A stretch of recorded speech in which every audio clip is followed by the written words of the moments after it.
You guys do at that point, all right, is use your site drawing tools, specifically topo surface, to start modeling out just the site where you're going to build your house. Okay? If you want to just kind of overlap on the neighbor's property like 5 feet, that's fine. All right, or go out into the road a couple of feet, go out like maybe 5 feet, that's cool. Maybe go down to the beach or go out into the water a little bit just to give some context of what's going on out there. That would be great. Okay? So you can use the topo surface tool to start putting points in. Now, one thing that's going to happen when you start putting points into the computer, at least like 3 of them, you're going to have this topo surface pop up, and you won't be able to see through the topo surface to the image that's behind it. Okay? So one trick that I have, all right, so that I can work with the topo surface but still be able to see the site in the background, all right, is on the keyboard you can press the shortcut. It's VV. You got to press V twice. All right, and it brings up, it's called your visibility graphics overrides. It's actually a property of... Anyone assisting Mr. Gonzalez on the deck building crew, please report to room 124. Again, anyone assisting Mr. Gonzalez on the deck building crew, please report to room 124 at this time. Thank you. It's actually for this thing called visibility and graphics overrides, all right? So it's technically a parameter or a property of the site plan view. So if we go over here, you have visibility and graphics overrides. It's the same exact menu, okay? So if you click edit over here or you press VV on your keyboard, that pops up, all right? And I want you to think about one thing really quick. So like I want to control the visibility settings for the topography, okay? So in that visibility settings menu, if you scroll down through and look for topography, so it begins with a T, down here, topography, what we can do is we can find the category for transparency, all right? So I kind of like cross-referencing that, right? So it's topography and transparency, so we'll hit the little override button, and check this out. You can control the transparency of that surface. So if we set it to like, 50% and hit OK, and apply that and hit OK, now your topography is 50% transparent. You can see it over top of or as an overlay to the site. All right, and as you edit the surface and put points down, now you can kind of craft your piece of topography to better suit the site that you're trying to model. All right, and you can put points in that represent the surface of the earth. One other little caveat here, right? As we're putting points in, each of those points has elevation height, all right? And it's a little bit challenging. You're looking at this 2D image of Google Earth, and you're trying to build this 3D model, all right? So one thing I want you to look at really quick, where my cursor is on the screen on Google Earth, all right, corresponds with an elevation in Google Earth, all right? It's going to be pretty accurate. It's not, I mean, honestly, it's not the most accurate thing in the world, but it's not bad either.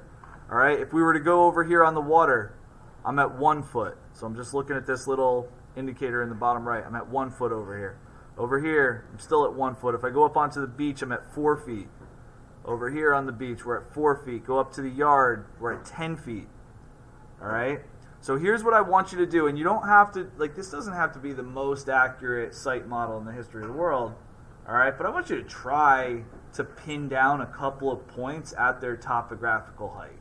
Okay, so what I'm saying is, like out here in the water, we could make that maybe not instead of 1 foot, maybe let's just make it 0 feet. Okay, so we'll go out here, and any of these points that exist that are out in the water, let's just make those 0 foot points. That's perfect. All right, now from 0 feet, if you were to walk up onto the beach, all right, this is saying it's 5 feet right up here by this little breaker wall, like 5 feet, 5 feet, 5 feet. Right, this was originally 1. The difference between 5 and 1 is 4. All right, so we have to do a little bit of math, but effectively, like if you were to come back in here and you put in a couple of 4 foot points, like right across here, you've really captured the elevation change from the water up to like that point on the beach. All right, and then we said up in the yard was like 10 feet, right? So from, you take 10, subtract it from, or subtract 1 from that, we'll just make these like 9 foot points. Put a couple of points across there. let's check what the road was. So the road is like 9 feet, 9 feet, 9 feet, 9 feet. That's pretty close to where we were at. Let's go back here. Let's make these like 8-foot points.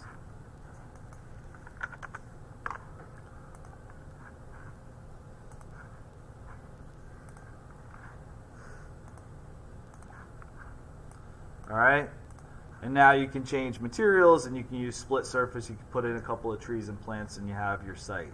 All right, the hardest part was really bringing the picture in, setting it to the right scale, putting a piece of topography down, and capturing some of the elevation data. That's pretty much the hardest thing that you have to do. Okay, one reason that I had you convert like the 1 foot for sea level down to 0 feet, I think that's something each of you guys have to do. So let's say we leave like that Florida territory and we go over to, I don't know, let's go to like Colorado, we'll go to Denver. All right, if I was picking a location over here, all right, see how you're at, we're up at 11,101 feet. You would have to convert the lowest point in the yard back to like a 0 point. So you're taking what's absolute elevation, all right, and converting it to something that's relative, all right, relative to your specific site. So if you were trying to draw, let's just say it's like this little condo complex, right? Like you were going to put some points in. Parking lot is 9,046 feet. In the backyard, you're at 9,038 feet. All right, the lowest point right there was the 9,038. That would be our 0 point, right? And if you were going to put some points in for the garage, or sorry, for the parking area, for the driveway, you would just have to subtract 9,046 from, or I'm sorry, 9,038 from 9,046. And what's the difference? So you capture the difference in change from the backyard to the front, but you convert it over from absolute to relative. Okay? If you have questions about that, I'm going to post this YouTube video so you guys can go